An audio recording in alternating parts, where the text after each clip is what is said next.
میاں بیوی کے رشتے میں ریلیٹ ہو جاتے ہیں اور پتہ ہی نہیں ہوتا کہ شرعی طور پہ ایکچوئل رائٹس کیا ہیں ایک دوسرے پر. ایسا ہی. اب جب آپ کو حقوق کا ہی نہیں پتہ تو پھر فساد، جھگڑے اور طلاق تک کی نوبت آپ کے سامنے وقوع پذیر ہوتی معاشرے میں نظر آتی ہیں. ترمذی شریف کی ایک بہت جامع معنی اور اصولی حدیث مبارکہ ہے. حضور علیہ الصلوۃ والسلام نے ارشاد فرمایا، خیرکم خیرکم لأہلہ وانا خیرکم لأہلی. فرمایا تم میں سے سب سے بہترین وہ ہے کہ جو اپنے گھر والوں کے ساتھ اچھا ہے.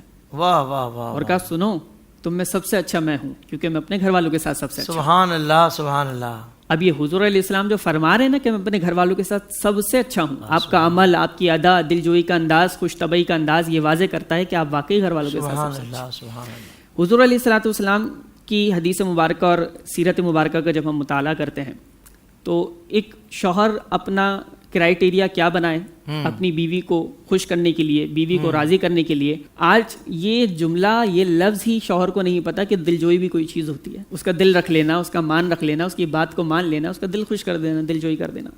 اب حضور علیہ الصلوۃ والسلام کی دل جوئی کا آپ انداز ملاحظہ فرمائیں. میری ماں، آپ کی ماں، پوری امت کی ماں، ام المؤمنین سیدہ صدیقہ عائشہ رضی اللہ تعالیٰ عنہا، حضور علیہ السلام نے کیا فرمایا کہ انہ لیہون علی الموت ان اریت کی زوجتی فی الجنہ. کیا انداز ہے اور کیا جملہ ہے حافظ صاحب.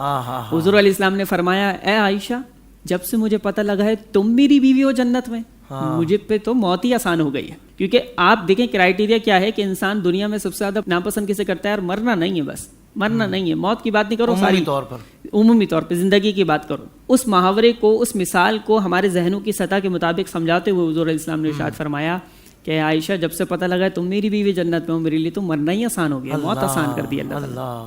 لا یہون علی الموت. تو یہ خوش طبعی کا ایک انداز ہے. حبشی بچے کھیل رہے تھے اور سیدہ عائشہ صدیقہ رضی اللہ تعالیٰ عنہا نے ایک فرمائش کی. اب ایک زوجہ فرمائش کر رہی، حضور مجھے کھیل دیکھنا ہے. حضور علیہ السلام نے کہا اچھا. حضور علیہ الصلوۃ والسلام تشریف فرما ہو گئے اور اپنے پیچھے سیدہ عائشہ کو کھڑا کر لیا.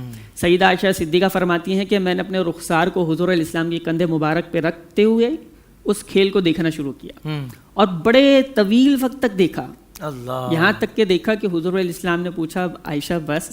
کہا حضور ابھی جی تھوڑی نہ بھرا، ابھی تو مجھے اور دیکھنا ہے. 2 سے 3 بار حضور علیہ السلام نے پوچھا عائشہ بس؟ کہا حضور ابھی جی نہیں بھرا، ابھی تو اور دیکھنا ہے. 3 بار پوچھنے کے بعد بھی حضور علیہ السلام نے فرمایا عائشہ بس؟ کہا اب بس، اب ٹھیک. اب یہ دیکھیں یہاں پہ پوائنٹ کیا ملا اور سیرت سے ہمیں روشنی کیا ملتی ہے ایک شوہر کے لیے کہ بیوی کی جائز بات مان لینے میں زن مریدی کا ٹیگ نہیں لگ جاتا بلکہ سنت پہ عمل ہو جاتا ہے. آپ ہر ناجائز بات بیوی کی نہ مانیں، لیکن بیوی کی جائز بات کہ جس میں کسی کی حق تلفی بھی نہ ہو رہی، اسے ایڈمائر کرنا، اپریشیٹ کرنا، اس کی بات کو، اس کی رائے کو اہمیت دینا، امپلیمنٹ کرنا، یہ بہت ضروری ہے. اس سے اس کی دل جوئی ہوگی. سنن نسائی کی حدیث ہے، حضور علیہ السلام نے ایک جنگ کے موقع پہ صحابہ کو فرمایا آگے جاؤ.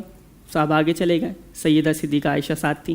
حضور علیہ السلام نے فرمایا دوڑ لگا لیں، ریس لگا لیں. اب سیدہ عائشہ صدیقہ فرماتی کہ میں جسمانی طور پہ اتنی وسیع نہیں تھی اس وقت، تو میں دوڑ میں جیت گئی، میں آگے نکل گئی تو میں ناز کرنے لگی. کچھ وقت بعد یہی موقع آیا، یہی مرحلہ تھا. سیدہ عائشہ صدیقہ فرماتی میں تو وہ بات بھول گئی تھی. حضور علیہ السلام نے فرمایا اے عائشہ دوڑ لگائیں. کہا اب میں جسمانی طور پہ فربہ ہو چکی تھی، میں نے دوڑ تو لگائی لیکن میں حضور علیہ السلام سے پیچھے رہ گئی اور حضور علیہ السلام آگے نکل گئے. پھر حضور علیہ السلام نے مسکراتے ہوئے فرمایا عائشہ یہ اس دن کا بدلہ ہو گیا. دیکھیں خوش طبعی کا انداز کیسا ہے، اس قدر خوبصورت انداز. اور ایک اور بات بھی ملتی ہے کہ حضور علیہ الصلوۃ والسلام گھر پر تشریف لاتے ہیں، پانی طلب فرماتے ہیں تو سیدہ عائشہ پانی لے کر آتی ہیں. تو پوچھتے ہیں عائشہ یہ تو بتاؤ تم نے پانی کس طرف سے پیا تھا؟ طیبہ طاہرہ بتاتی ہیں تو آپ اسی طرف سے پانی پیتے ہیں. کچھ تو حقوق ایسے ہیں جو مال سے ادا ہوں گے، لیکن کچھ حقوق ایسے ہیں جو آپ کے کردار سے ادا ہوں گے، اور یہ وہ حقوق ہیں دل جوئی کر دینا، مسکرا دینا. آپ یہ دیکھیں ساری مسکراہٹیں زمانے بھر کے لیے اور ساری رنجشیں بیوی کے لیے. حضور علیہ السلام نے تو یہ انداز تعلیم نہیں فرمایا، شریعت کا تو یہ مزاج نہیں. شریعت کو مزاج یہ ہے کہ جب تم گھر میں داخل ہو تو ایسی خندہ پیشانی سے ہو، ایسے مسکرا کے کہ تمہیں دیکھ کے لوگوں کی تھکن اتر جائے، تمہیں دیکھ کے کوئی اپنا غم سنانے کی ہمت تو کر سکے. تو یہ شریعت کا مزاج ہے. جب شریعت کے مزاج اور اصولوں پہ اور سیرت کی ان پہلوؤں اور جھلکیوں پہ عمل کرتے ہوئے انسان زندگی گزارتا ہے، پھر وہ وقت آتا ہے کہ میاں بیوی کا گھر امن کا گہوارہ بن جاتا ہے. سوشل میڈیا پر اسلام کی صحیح تعلیمات جاننے کے لیے ابھی حافظ سائر قادری کا نیا YouTube channel Islamic digital studio subscribe کر لیں، اور ہاں نوٹیفیکیشن بیل آئیکن کو بھی پریس کر لیں تاکہ ہماری نئی ویڈیوز آپ تک بر وقت پہنچ سکے.